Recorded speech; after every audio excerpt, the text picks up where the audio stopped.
Good morning students. हमारा जो chapter चल रहा है 10th एसएसटी का, वो चल रहा है केंद्र सरकार का। केंद्र सरकार का जो अपना चैप्टर चल रहा है, इसमें हम आज अध्ययन करेंगे लोकसभा के जो कार्य और शक्तियाँ और अधिकार है उसके बारे में। और इसके साथ ही हम आज चर्चा करेंगे जो राज्यसभा है उसके भी जो अधिकार, कार्य और शक्तियां हैं इसके ऊपर।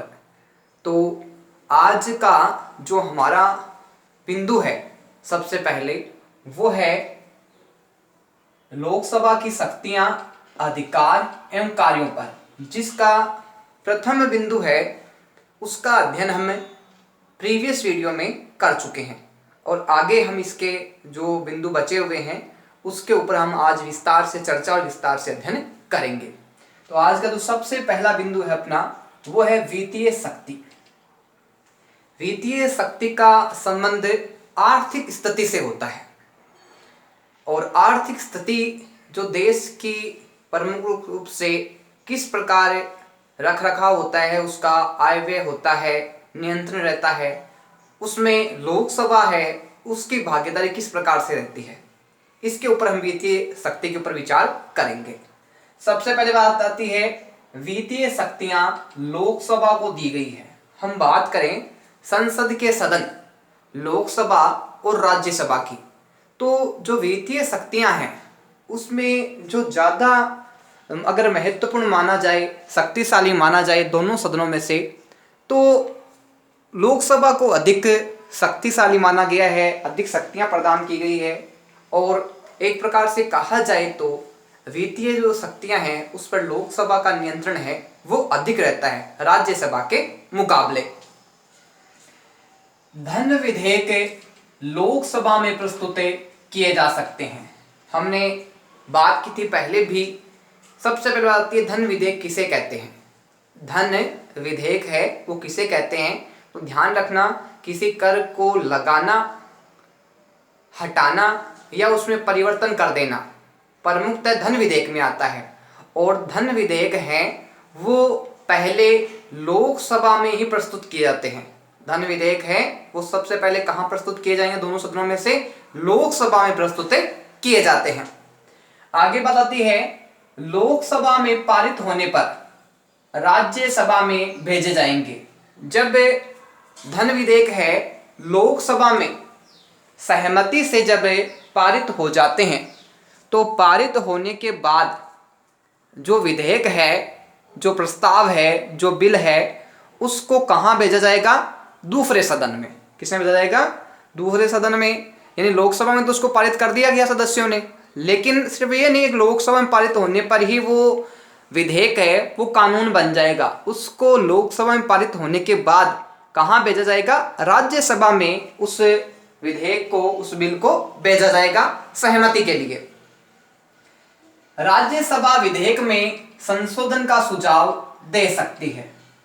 अब बात आती है कि जब लोकसभा में जो बिल प्रस्तुत हुआ था और वो पारित हो गया धन विधेयक, तो पारित होने के बाद कहाँ जाएगा, राज्यसभा में।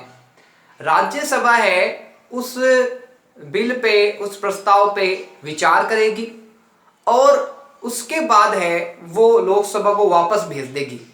अगर राज्यसभा को ऐसा लगता है कि उसमें कुछ संशोधन की, कुछ परिवर्तन की आवश्यकता है, तो जो संशोधन या परिवर्तन करना है उसके बारे में लिखित रूप से है जो सुझाव है वो राज्यसभा को द्वारा लोकसभा को भेज दिया जाता है। तो इसमें बात क्या है अपने कि राज्यसभा विधेयक में संशोधन का सुझाव है वो दे सकती है। किसको दे सकती है संशोधन का सुझाव है, लोकसभा को दे सकती है कि हमारे अनुसार इस विधेयक में, इस बिल में अमुक प्रकार से संशोधन हो सकता है।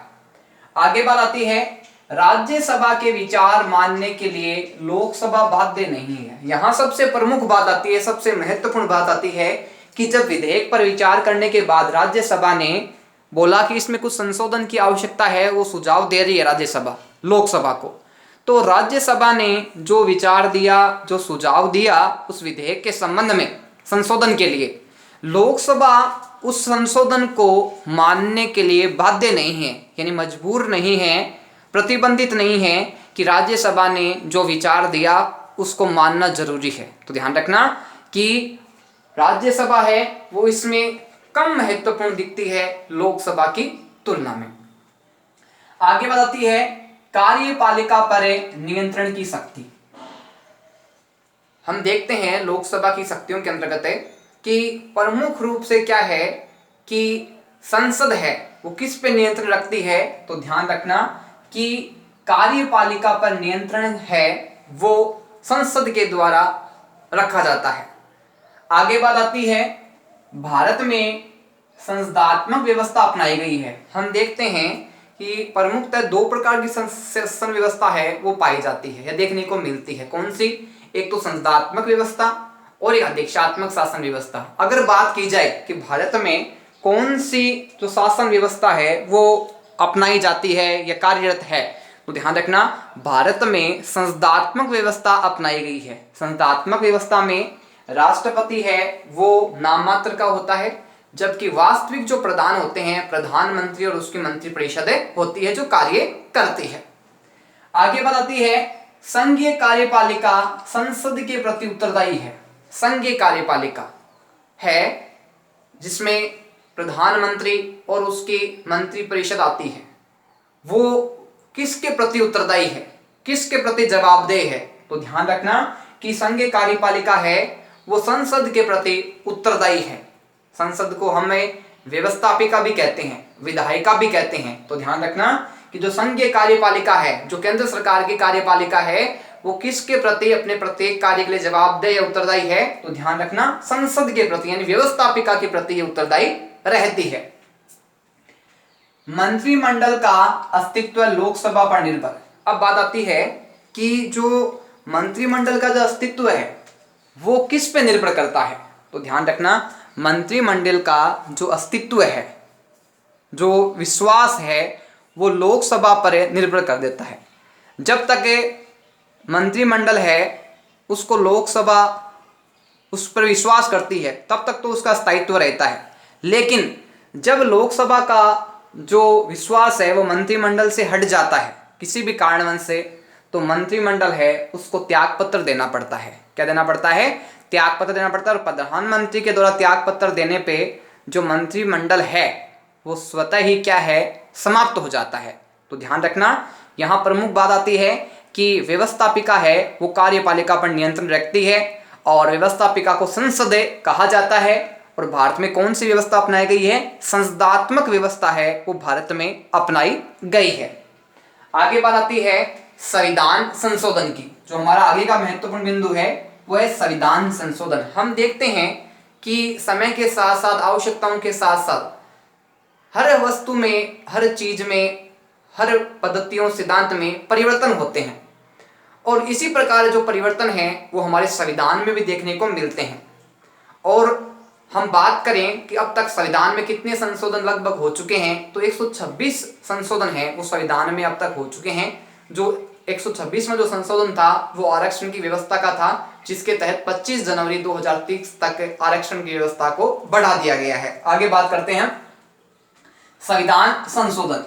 लोकसभा राज्यसभा के साथ मिलकर संशोधन कर सकती है। अब बात आती है कि संशोधन का जो कार्य है संविधान में या किसी विषय में वो प्रमुख रूप से किस प्रकार और कौन करते हैं। तो ध्यान रखना कि जो लोकसभा है वो राज्यसभा के साथ मिलकर संशोधन यानी परिवर्तन कर सकती है। अकेले लोकसभा को किसी भी विषय पे, किसी भी नियम पे संशोधन करने का अधिकार नहीं है।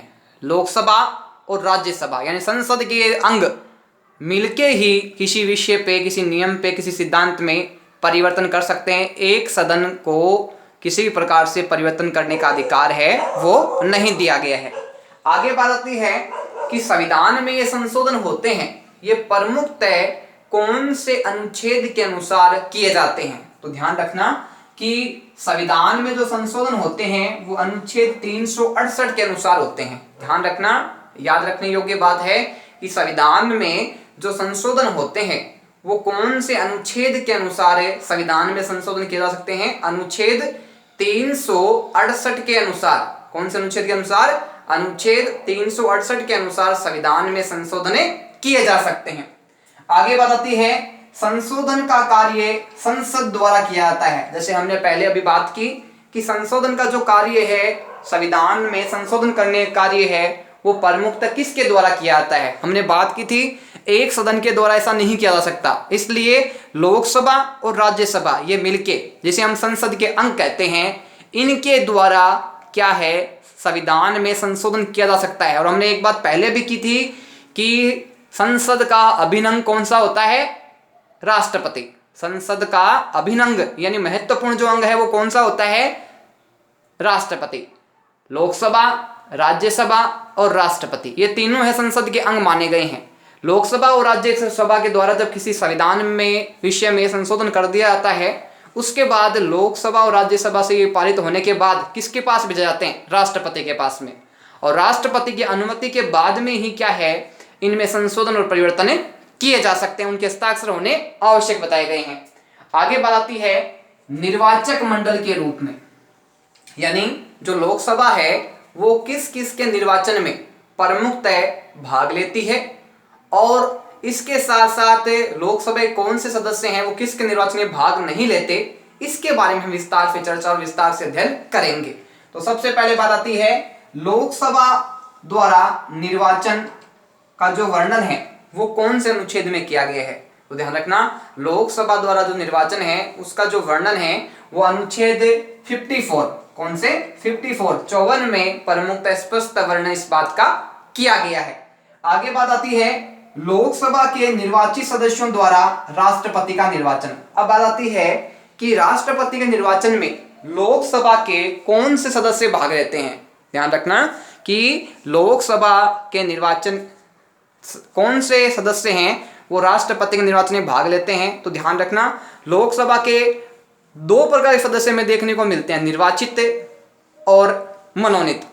तो ध्यान रखना कि राष्ट्रपति के निर्वाचन में जो सदस्य निर्वाचित हैं यानी जो चुने हुए हैं, उन सदस्यों को ही राष्ट्रपति के चुनाव में भाग लेने का अवसर मिलता है, न कि मनोनीत सदस्यों को। मनोनीत सदस्यों को इसलिए नहीं मिलता क्योंकि उनका जो निर्वाचन है वो राष्ट्रपति के द्वारा ही किया जाता है। राष्ट्रपति ने जिनको निर्वाचित मनोनीत किया है उन सदस्यों को राष्ट्रपति के निर्वाचन में भाग लेने का अवसर नहीं मिलता।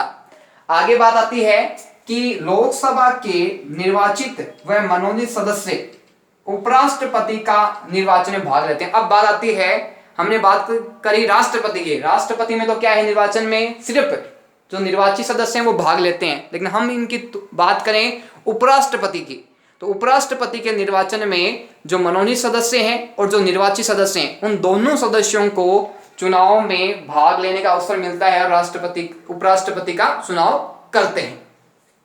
आगे बात आती है राज्यसभा के कार्य और शक्तियां। जिस प्रकार लोकसभा के कार्य, शक्तियां और अधिकार हैं, उसी प्रकार राज्यसभा के भी कार्य और शक्तियां बताई गई है। इनका हम विस्तार से अध्ययन और चर्चा करेंगे। सबसे पहले बात आती है विधायी शक्तियां। जिस प्रकार लोकसभा की विधायी शक्तियां होती है, ठीक उसी प्रकार राज्यसभा की विधायी शक्तियां भी होती है। सबसे पहले बात आती है लोकसभा व राज्यसभा कानून निर्माण संबंधी कार्य करती है। जिस प्रकार विधायी शक्तियां लोकसभा को दी गई उसी प्रकार राज्यसभा में विधायी शक्तियां दी गई है। हमने बात की थी कि कोई भी कानून निर्माण करना है, किसी भी कानून का निर्माण होना है तो एक दल के द्वारा कानून निर्माण नहीं होता। इसमें संसद के जो दोनों सदन हैं, दोनों जो अंग है यानी लोकसभा और राज्यसभा, इन दोनों को क्या है कि कानून निर्माण संबंधी जो शक्ति है वो संविधान के द्वारा प्रदान की गई है।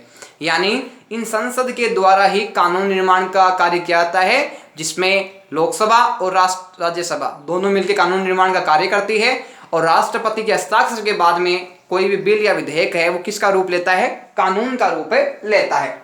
आगे बात आती है साधारण विधेयक राज्यसभा में भी प्रस्तुत किए जा सकते हैं। अब बात आती है कि कौन से विधेयक हैं वो लोकसभा में और कौन से जो विधेयक हैं वो राज्यसभा में प्रस्तुत किए जाते हैं। तो ध्यान रखना कि धन विधेयक है उसको लोकसभा में पहले प्रस्तुत नहीं किया जा सकता, जबकि अन्य जो सामान्य या साधारण विधेयक हैं वो कहीं भी प्रस्तुत किए जा सकते हैं। पहले लोकसभा में प्रस्तुत किए जा सकते हैं, पहले राज्यसभा में प्रस्तुत किया जा सकते हैं, लेकिन धन विधेयक है उनको प्रस्तुत पहले कहाँ किया जाएगा? लोकसभा में। तो ध्यान रखना कि साधारण विधेयक है वो कहाँ प्रस्तुत किए जा सकते हैं? राज्यसभा या लोकसभा, किसी भी सदन में प्रस्तुत किए जा सकते हैं।